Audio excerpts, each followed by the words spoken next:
It is where we are because it's so far and the roads are so windy. I mean, once in a great while there'd be a ground transport, but in general it has to be done by air for lots. It's always air. I mean, you stabilize people as well as you can, but let's say they have a cardiac surgical need or something, then they'll be stabilized and transported by air. Is that your question? Go ahead. Well, there's a protocol for that. And actually, the air ambulance company does a great job, but is it as good as being in an ICU? Absolutely not. I mean, it's not even close. Oh, sure, yeah. Yeah, and that's why, I mean, the hospital came back to me and said, this isn't going to happen a whole bunch of times. I said if it happens one time, it's an outrage. I hope it doesn't come to that. Thank you. I'm sorry.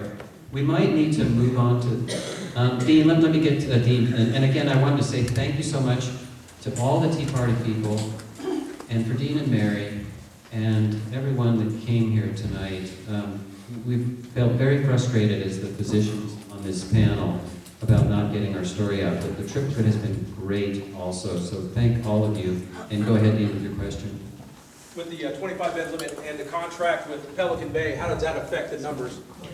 I called the contract supervisor at Pelican Bay, and it was our understanding that there were set-asides for Pelican Bay also, but I haven't been able to confirm that, and I think Emily Jo from the newspaper was looking into that too. Right now, there are 3 beds that are set aside. Now, again, it's a hard limit, so if Pelican Bay puts in a contractual stipulation, and with the largest maximum security prison in the world right here, I can't imagine that we wouldn't have at least 4 or 5 beds always open in case we have another riot. I mean, I was at the big riot in 2000, and I think we did 12 operations. Yeah. I mean, this is serious stuff for this county, and you bring up a great point. Whether or not those beds are set aside, they better be set aside. Yeah. The other thing that we're facing, and always will be facing, is we know that this is an area that's prone to earthquakes and unfortunately tsunamis.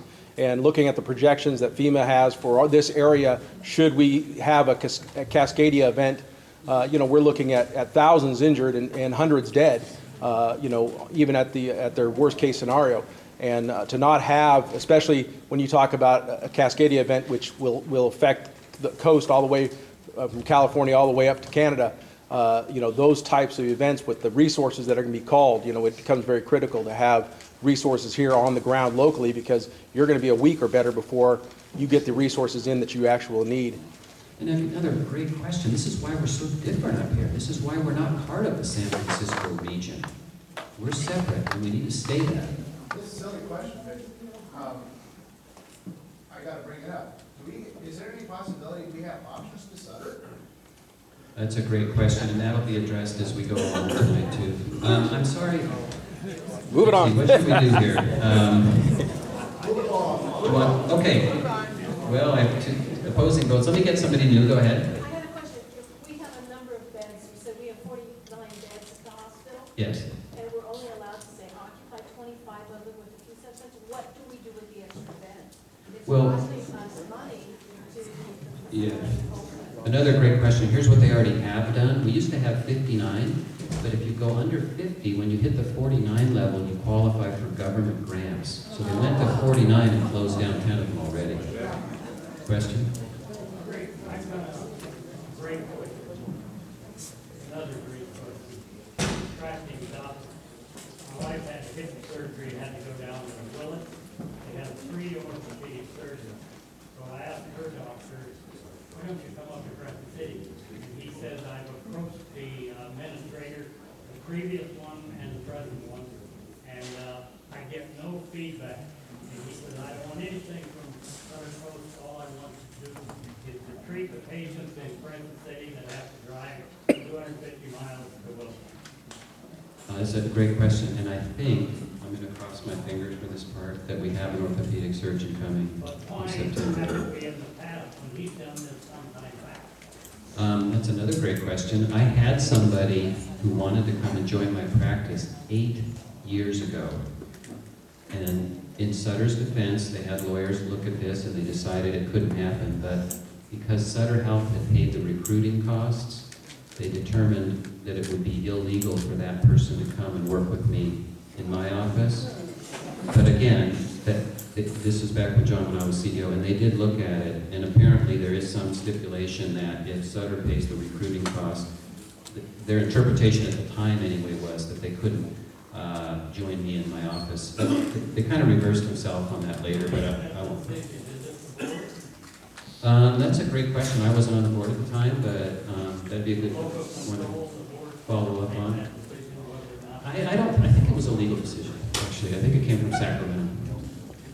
Okay, I am going, okay, one more. I was delivered by Dr. Duncan. Probably not you, but I remember. The last time I saw, or can remember, I was 4 years old, and the only other time I've seen this type of an operation run was by Hitler. That was total control. Okay? I have a friend who's been down in Marion County trying to get operated on since December 26th, when she's scheduled for surgery. She's still there and hasn't had surgery yet because it takes more than 4 days to do her surgery, so they won't do the surgery on her. She had surgery previously done there and it failed, so now they have trained to visit her. But she's been down there all this time. Let's all make sure that critical access doesn't happen here. Let's keep everything local so that kind of thing can happen.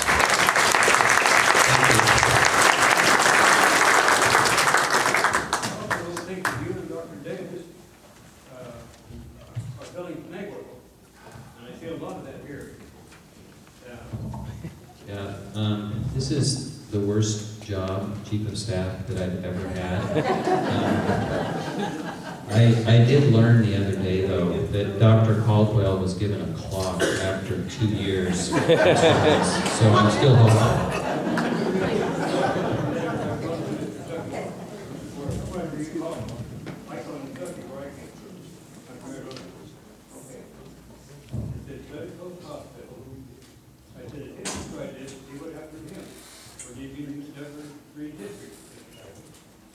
Yes, I'm a friend of Sutter Hospital. Definitely not a friend of Sutter Hospital. Yes, I see Sutter Hospital, not Sutter Health Care of Good. And I want to continue that letter. I don't want to read it all because I'll take your time. I'm just one person here. I'm in the area. But I have one son here, 10 grandkids, and 17 great-grandkids that all go to Sutter Hospital. And retirees are a very important part of our economy and our community. And the first thing that retirees look at, I know because my parents are both retirees, is accessibility and quality of medical care. So you're absolutely right.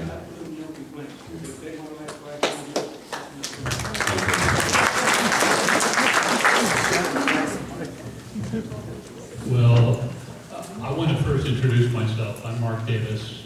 And like Dr. Duncan and Dr. Caldwell, I've been here for quite a while. I've been here for 19 years, and part of the reason that I've come is the same reason Dr. Caldwell and Dr. Duncan come. This is a fabulous community. We have a real community sense here in our small community that you just do not find in big cities. I came from Orange County.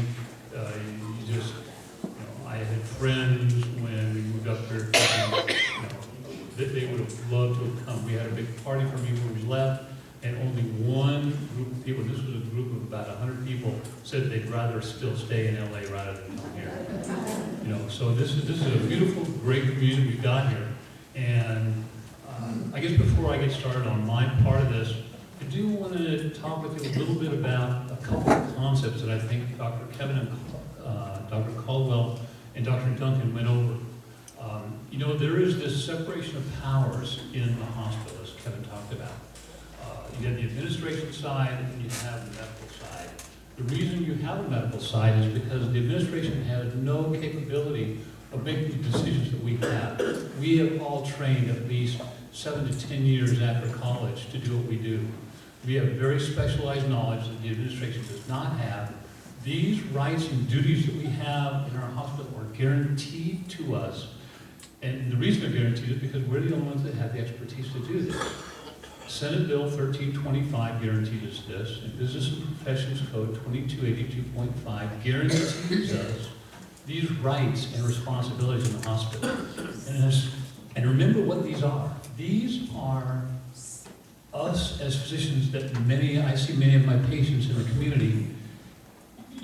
We are, in the hospital, we are asked to guarantee to you that other physicians that we allow to come to operate on you, to treat you as patients, are qualified to do this. This is called credentialing. This is what Dr. Duncan is doing now on our medical executive committee and what Dr. Caldwell has done in the past.